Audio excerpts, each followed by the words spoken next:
So welcome to vlog number 7. Today we're going to take a look at how to solve the Rubik's Cube in a step-by-step manner. I feel that this is a really fun activity for children and adults alike. And for adults, I feel it's a good way to help ward off dementia.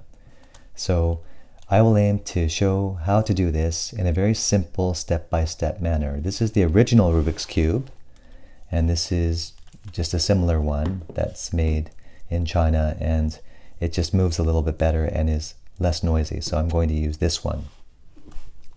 Okay, so we'll just quickly mix it up in some random fashion. And what I'll also do in the description area below is I'll put a link to this Rubik's Cube, and I will set up different time stamps that you can click on so that you can go directly to each step that I show.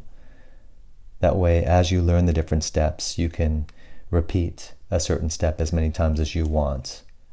Okay, so with the Rubik's Cube, the first thing to understand is that the 6 center pieces all remain stationary relative to one another. So here you see there's a green piece that's in the center, orange in the center, yellow, blue, white, and red. So no matter how much you turn this Rubik's Cube in any which way, those center pieces always stay where they are relative to one another. So no matter how much you turn it, white will always be to the left of orange, and blue will always be in this position relative to the white and orange centers. And that holds true for every center piece. Now, depending on the color scheme of your Rubik's Cube, it may be differently positioned, but however you receive your Rubik's Cube, know that the center pieces will remain in their positions without moving relative to one another. So let's say that we want to start by doing one color. We'll call this our top color, and let's choose blue. So I'm choosing obviously the center blue piece because that's never going to move relative to all the other centers. And I want to slowly fill in all of these other side pieces as blue. But when I do this, in order to solve the cube, what I need to do is make sure that, for example, this side piece here, it's blue, which is great to match up with the blue center. But on this side, it needs to be white to match up with this white center. And it happens to already be there, which is a bonus. The reason why this piece here must be blue and white is because the blue center and the white center will always be positioned in this way relative to one another. So over here, what we want is we want blue here to match up with the blue center and orange here to match up with the orange center. And we want to preserve this blue and white piece at the same time. So the first step is to locate a blue and orange piece. And we want to look around and we see that it's over here. That blue and orange piece happens to be over here. And we want to rotate that and bring it into place so it sits right here. So learning how to do that is a bit of trial and error that you have to go through. This is probably the hardest part to learning the Rubik's Cube, just learning how to do this top color without wrecking up what you've already done. So I'm trying to bring this piece over. In this case, what I'll do is I'll rotate it here. Okay, so I haven't wrecked this, and I know it's up here. And I'll match it up there on that side. Okay, and then I'll just rotate it into place. So now my blue and orange match up with their centers, while the blue and white does the same. So I want to do the same thing for this piece here. And you can see that it's going to need to be blue here and red here to match up with the red center. And that piece happens to be here, just not in the right rotation. So I want to flip this piece. And the way that I would do this, again, this is going to be trial and error for you, is I rotate it out of that spot and I know that it's up here. So I want to just push it to the side. I want to bring my blue center up, rotate that blue piece into place, and bring it back down because I want to preserve the center. So you can see I got that piece where it needs to be, blue and red, but my blue and white with the white center and my blue and orange with the orange center remain intact. So the last middle piece that I want to do is blue and yellow, and that happens to be over here. And this is quite simple. If it's already there on the other side, I just rotate it in this way.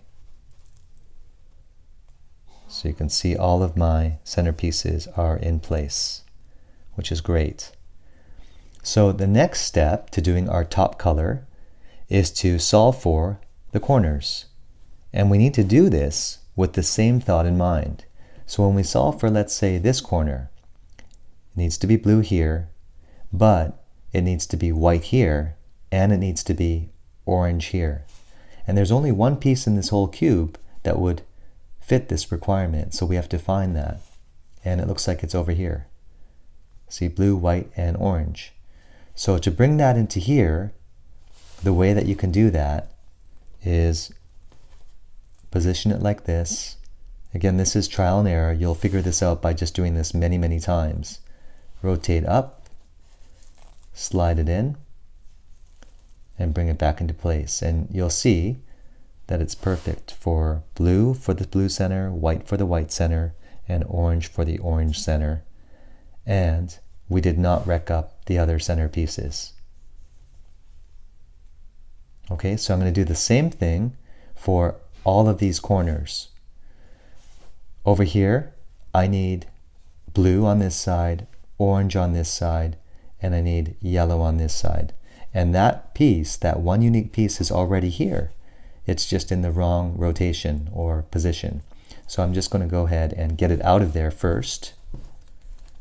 Okay, once it's out of there, it's up here now, I feel it's easier to get that in to this spot. And the way I do that is I turn this way, I rotate it in, and I bring it back.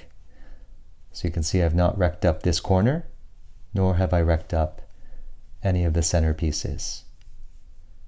So same thing for this corner. I need blue, yellow, and red. And that piece is already here. It just needs to be rotated. So again, I get it out of there first. And once it's out of there, if it's in this position and I'm trying to get it here, I just rotate it this way. I bring it in, and then I bring it back. So everything is still being preserved beautifully. And the last piece, it needs to be blue here for a blue center, red on this side for the red center, and white on this side for the white center. And that piece happens to be over here. So to get that into place, what I do is I rotate this way, rotate in, and bring it back. So you can see that the top color is now done with all of the top rows corresponding with their correct centers. So we'll call that our top color. And if we look at it now from this side, we can see that our top row is done relative to each of their centers. Okay, so that's the first step, and that is, I think, the hardest step. Once you do this once, you want to do it many times over until you get really efficient at doing it in this way where your centers match up. Everything from this point on is basically a set of formulas, and there are only about 4 or 5 formulas that you'll need to memorize. So the rest is actually pretty easy. And the first step you want to work at is to finish off this middle row.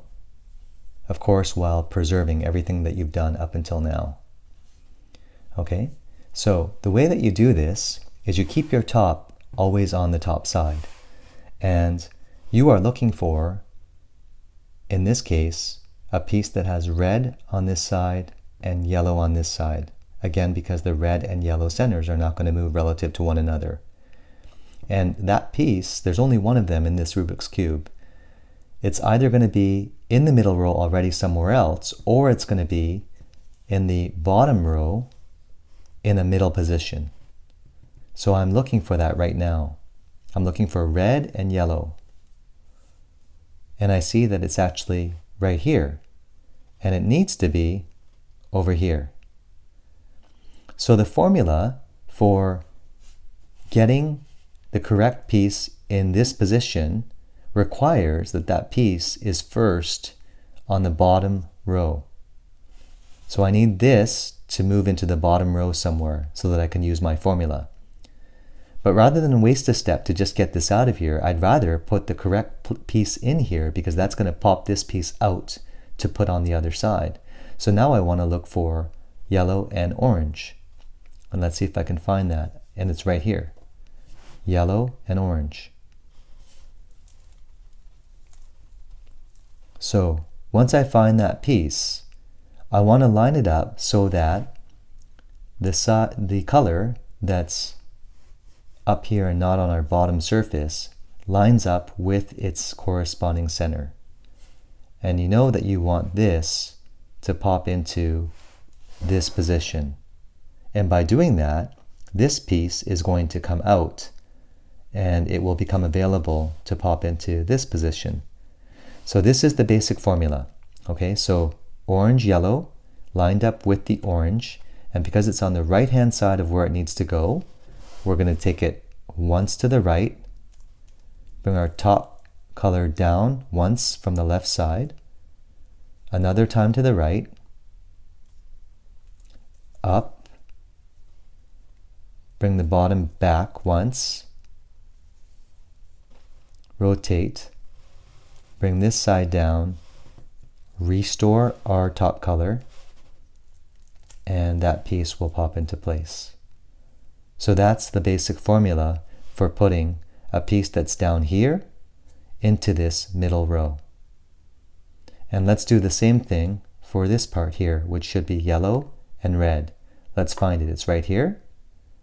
So we want to line it up, yellow on the yellow center. If this was rotated so that it was red up here and yellow here, we would start here. And we do it in reverse. Hopefully we'll run into that circumstance soon.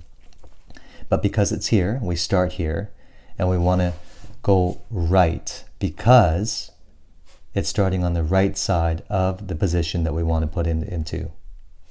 So from here, we want to go once to the right, same thing as before, down on the left side from the top, one more time to the right, back up, rotate our position so we're looking at this side, bring it back once, and we want to restore our top color. And in doing that, we've popped that piece into place. And we've preserved this piece that we put into place before. So we want to do the exact same thing for this piece, and then we'll be done our middle row. You can see right away that the piece we need in here is already here, but just in the wrong position. So we're going to have to get that out of there. And we can see that this piece needs to be orange and white, and it happens to be over here. And it's great because it's on the left-hand side now. So this piece wants to go into here, and it's on the left-hand side of that position. So that's because we're lining up the orange with the orange center. So in this case, we're just doing it in reverse. So starting here, we go once to the left, bring our right side down, another time to the left, back up, rotate, bring once to the right, down, restore the blue, and back up. And now that orange and white piece is in place. And then the final side piece, we have to get that out of there, and we can do that using the exact same thing we just did. Okay, so we just pretend, let's say that we want to get this piece into here, we run that same formula, and that'll pop this piece out of that position so that it becomes available to put back in. So let's pretend that this is what we're trying to get up there. We start here, down, left, up, back, down, restore, and up. So we pop that arbitrary piece into this position, and our white and red side piece should be at the bottom somewhere, and there it is. Okay, so we want this piece here to be put into this middle row. And the reason why we start on the left side of this position is that the white is showing here to correspond with the white center. If this was rotated the other way, where the red was up here, we would start with it here, where it was red and white. So because it's on the left-hand side of the position that we want to put it into, we start here. The white and red, we want to go left, down, left, up, bring it back and rotate, and then restore the blue. And white and red should be there. So now we still have our top color, and we've completed our middle row, where everything is corresponding with each center color piece. So the next step is the third row, and what we want to start with are the corners. So we have these corner pieces, and we want to use the same line of thought to make sure everything matches up with the center. So now we have to take into account the center of the bottom color, which is green. So for example, in this corner, we want it to be orange to match up with the orange center, white to match up with the white center, and green to match up with the green center. And that one unique piece happens to be right here. It just needs to be rotated. And at the same time, this side should have orange, yellow, and green. That happens to be way over here. Okay? Over here we want this to be red here, yellow, and green. And that piece is over here. Okay? So what I typically do is I'll look for a situation where the piece that I need is already in that position but just needs to be rotated in, or it might be perfectly placed to begin with by luck. But I want to do that for two corresponding corners. So for example, with white, I'd like to see this piece here, and I'd like to see this piece over here. But because it's not positioned that way, I'm going to go ahead and at least bring the two whites into these positions. Okay? The thing is this white piece needs to be over here, and this white piece needs to be over here, right? Because of the centers, right? The red color here, red center here, orange color here, orange center there. But at least the two white corners are here, because there are no other white corners here in the cube. If we go to the other side, it happens to already be done, which is fantastic. Okay, so you can see that red, yellow, green all match up with the centers, and yellow, orange, and green all match up with the centers. So there's a formula for rotating these two pieces. And that formula looks like this. Down once, to the left, up, rotate this way, once to the side, to the right, back up, and then restore the blue. And then rotate twice on the bottom. So you can see now the white, red, green is on this side, and the white, green, orange is on this side. So we rotated those two pieces, and just by luck, this happens to be in place. And now all we have to do is we have to rotate this into position. And there's a formula for that as well.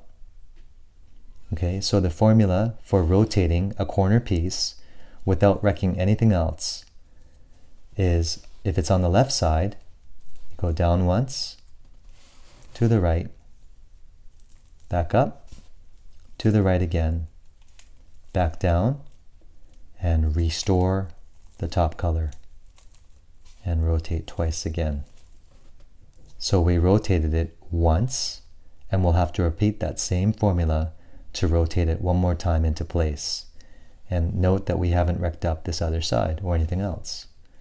So down on the left side, to the right, back up, to the right, and then restore the top color and rotate twice to finish. So you can see these corner pieces are now perfectly in place on this side.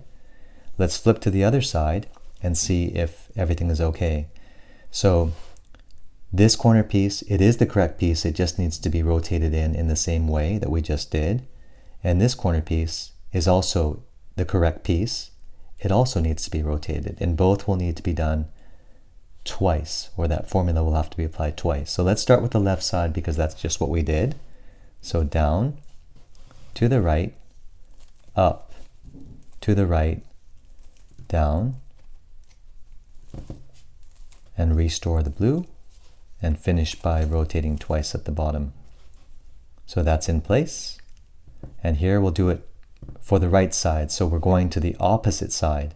So down, to the left, up, to the left, and then restore the blue.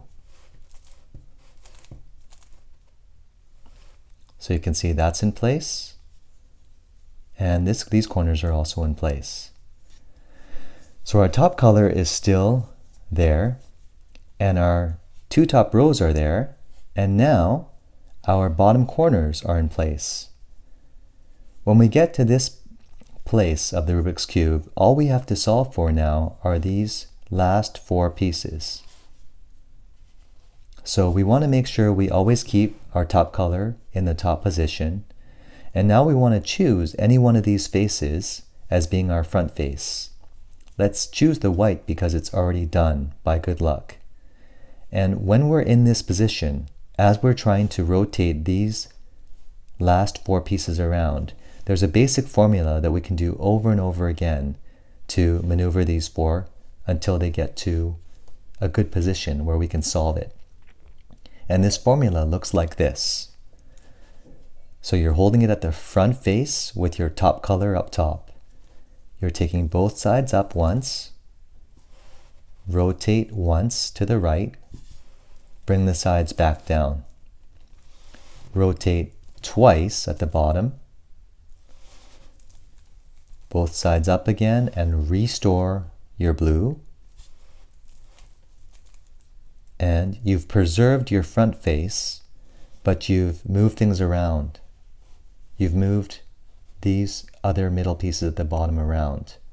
By luck, we happen to have the bottom color already done, but that wasn't really our goal.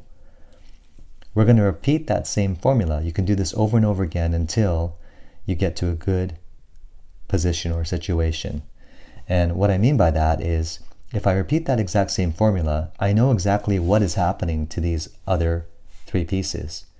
What happens is, the color that's here will end up in this position here. So I know that same formula is going to end up or leave me with white as a full color and red as a full color. Okay? I know that this color right here, this piece, will rotate and end up here. So it'll end up being yellow here from this yellow and green here. And I know that this piece will do the same into this position. So the orange here will end up at the bottom, and the green will end up within where the red is here. That will happen when I use my basic formula. So one more time. Up on both sides, to the right, down, twice on the bottom, back up on the sides, and restore the blue, back down. So the white is preserved, the top is preserved, the red is completed as predicted, and those other pieces went where we said that they would go. So what we have now is this piece is in the correct position, just needs to be rotated, and the same for this piece. And I don't really have a name for this circumstance, but it's one of two circumstances that you want to try to get to from which it's very simple to finish the Rubik's Cube. So this circumstance, what it looks like, just so you're clear, is there are three full colors. It's the top color, and then two colors side to side, and then all that's left to be solved are these two pieces where they are in their correct positions, but just reversed or rotated. So if you come across this circumstance, you know you're two formulas away from solving. The first step to solving from this position, you start with the left full color. So you don't start on the right side. The top always stays as the top. So from here, starting with the left full color, you go up on both sides once, to the right, back down, to the left, back up, left, back down, left, back up, and then twice to restore the blue and back down. So from there, you rotate once to the right. This becomes your new front because it's full. And all you have to do is the first basic formula once, and the whole cube will be done. And before we do that, you can see that the pieces go the same way that we described before. So this yellow will end up over here. This orange will end up over here. And this white will end up over here. So the basic formula, up on both sides, once to the right, down, twice on the bottom, back up, restore the blue, back down. And you can see that it's done. Very good. So that's one circumstance that's a finishing position, I guess I'll call it. The other finishing position that you might run across, I'll go ahead and just create it here, so you don't have to worry about what I'm doing here. I'm just going to create it. Okay, so this is the other situation you'll eventually come to if you do the same basic formula over and over again in trying to solve the last four pieces. Okay, and the situation is your top color is done, and you have two side colors done, and all that remains is two pieces that just need to be rotated. Okay, and I call this the H position. So if you run into the H position, this is the formula that you use to solve it. Okay, so what you do is, starting on one of the sides that's not completed, you could start here if you wanted to. You go up once on both sides, once to the right, down, once to the right, up, once to the right, down, once to the right, up, twice, so you don't restore the blue yet. You pass, down, once to the right, up, once to the right, down, once to the right, up, and this time you allow it to restore, and then twice. And that's it. So those are the two finishing scenarios. And once you finish the Rubik's Cube, there are some fun patterns you can do. So two basic ones are, there's a star pattern. So starting with any face, you go twice on both sides, you rotate it twice again. So that's kind of a shooting star, right? So you have stars on both sides and it's kind of shooting. If you go to the shooting part and you go one more time, then it becomes a star on all sides. And to restore this, you simply do it in reverse.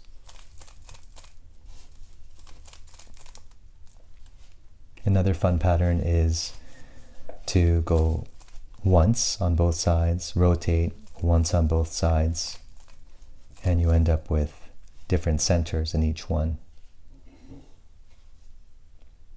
And if you want to restore it, you just follow the center piece that you want to match up. So this is blue, I want to go to the blue.